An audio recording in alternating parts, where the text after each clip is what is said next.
Maybe just to add a question to that, is it a must for you as a couple, as a couple, to merge your friends? Like, do Benjamin's friends have to be your friend and vice versa? Like, can he tell you, hey, today I'm going to hang out with Jane and we're just going to have lunch, and you're okay with that? Yeah. Or you need to know this Jane. His friends don't have to be my friends. Yeah. That is my school of thought. Okay. I don't have to be friends with each of his friends. Yeah. But I need to know them. Okay. Yeah. Okay. I need to know them. Yeah. And probably even when we are hanging out as a group, like invite them, like your spouse also. Interact with them, okay? But it's not a must that they can be acquaintances. Your friends. Okay. Yeah. At least that's clear, because that's a tough area in most marriages. Like vile unasema kupatia mtu phone and now akalipe now stuff.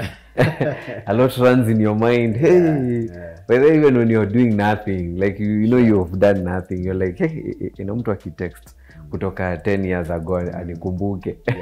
It would be fire. So for us, it's that there is the element of asking questions. Yeah. So who is this? Yeah. There's this person you keep talking to. There's this person you keep mentioning. What's up? Okay. You've never mentioned them previously, but I see your engagement is not there. You know, like I get calls from clients. Yeah. You know, they want perfume, someone. Yeah. For me to profile them. Okay. And some are very demanding. Yeah. You know, like, don't even send the rider. I want you to come. I want you to come yourself and let's talk about it. Yeah. So again, it would be that. Okay. And some of the clients, it morphs even into friendship. Yeah. You know, like I know I have clients from overseas who buy for their people here. Oh, okay. And now it becomes more than just customers. It becomes a friendship. Yeah. It becomes actually ministry to some of them. Like, you know, I see you're also a party. Can you pray for my sister? So it becomes that this follow-up. Okay. So we just need the thing is being objective and being intentional in letting your spouse, because you're doing this life as a team. Yeah. Okay. Wow. Hey, this keeps getting better. Yeah. And so now the final thing I want us to tackle on the topics you mentioned is another one that I think challenges a lot of couples is the part for the sexual compatibility. You'll find that people have been told a lot of myths out here that hawezi nunua gari hujatest. How do you know that you're compatible in that area? Because I know it's possible to marry someone, you're best of friends, but you're not sexually compatible. Like unamwona kama sister yako, your brother. So how do people navigate around this area? Yeah. And lack of compatibility is the exception. It's not the norm. Yeah. It's not the norm. So, and let me just throw a thought out here. Yeah. What if you test you're sexually compatible? Yes. Yeah. And you agree now on the basis of this, it's all systems go. And then down the line, they develop a challenge. Maybe it's ED, maybe it's cervical cancer, maybe it's those complications that come up. Yeah. So how do you navigate that? If that was the basis of why you chose to be with this person. how do you navigate ED, how do you navigate all these things. Now do you ditch them now that you're not compatible? You don't. So I'll come back to where relationships and everything that happens around relationships and marriages rises and falls on communication. Even sexual intimacy, sexual pleasure and fulfillment rises and falls on communication.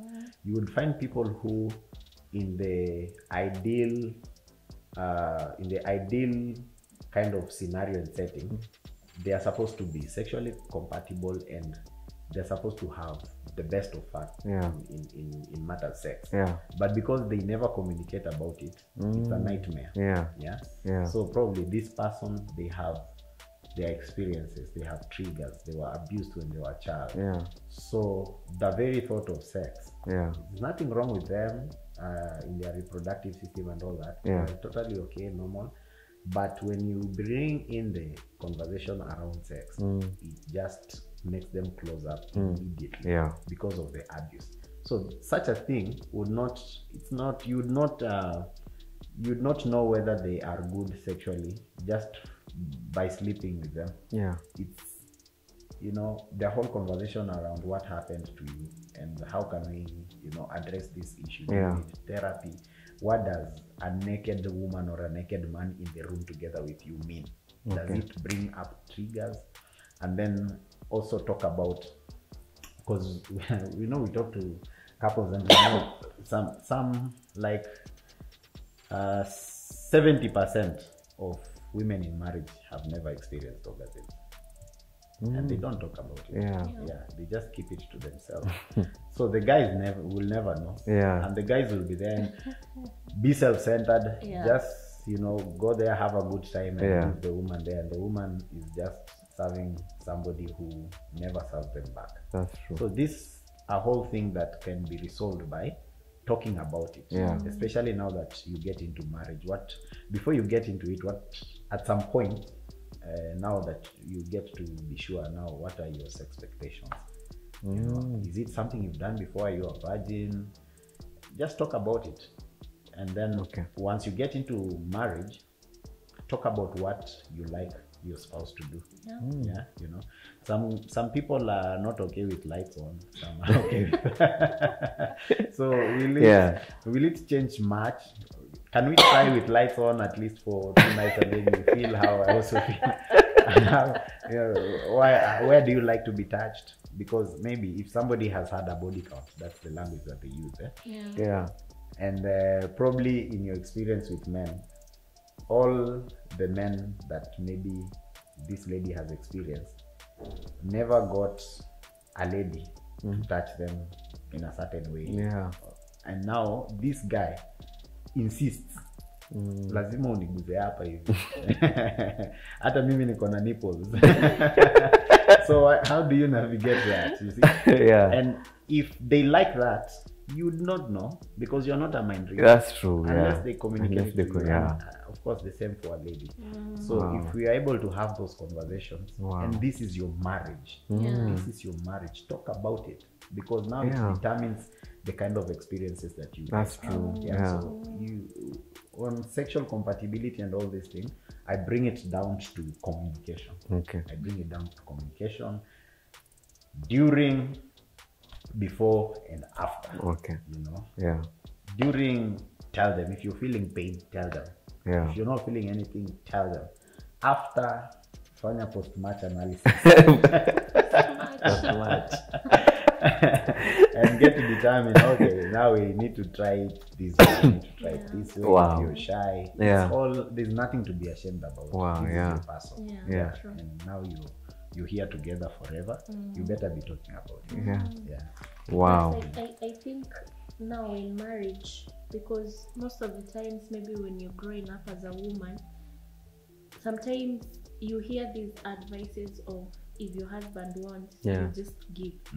So in your mind, it becomes like a chore. And anytime you think of it as a chore, you just know it's not about me, it's about him. So if I'm pleasing him and if he's enjoying, that's okay.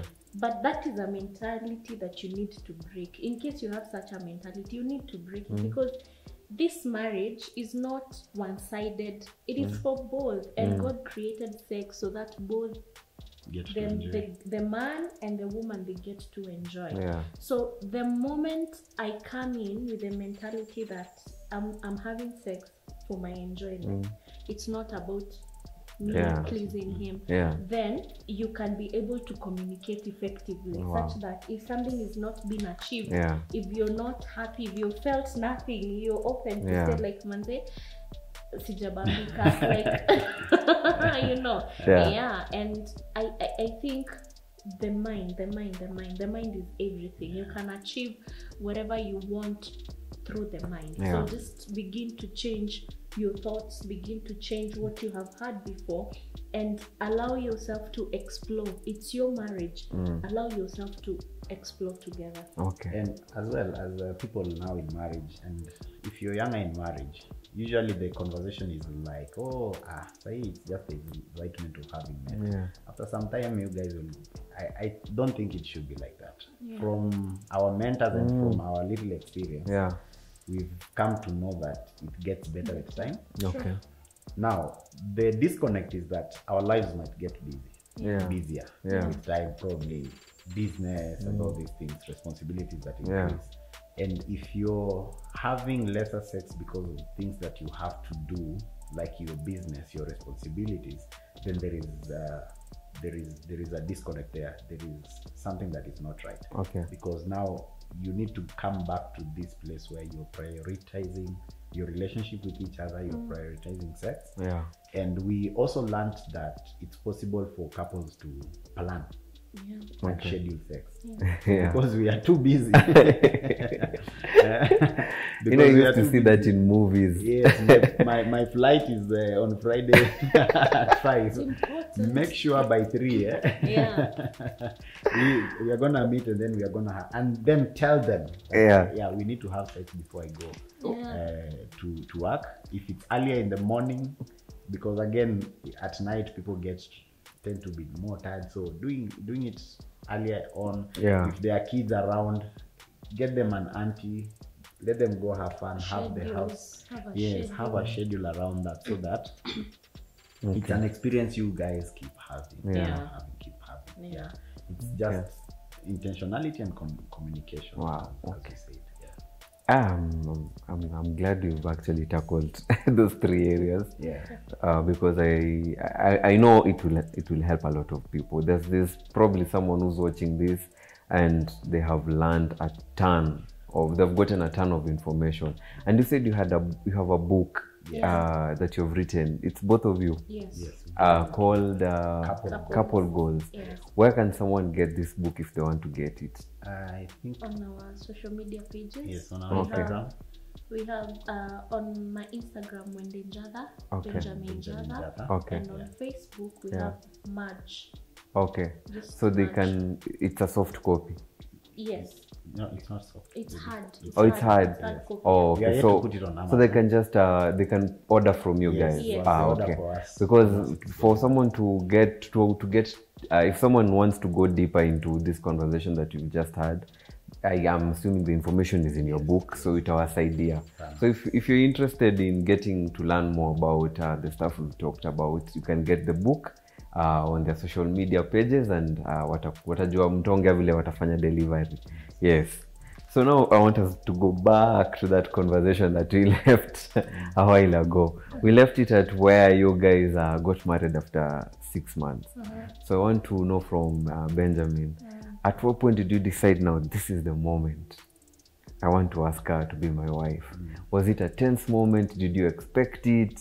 And now we come back to Mwende. Did you expect the question, like after 6 months? Is it something you guys talked you mliongea hadi mkajipata mmefika hapo, or was it a surprise? Or you want a break? Okay. So we can take a quick break. Okay.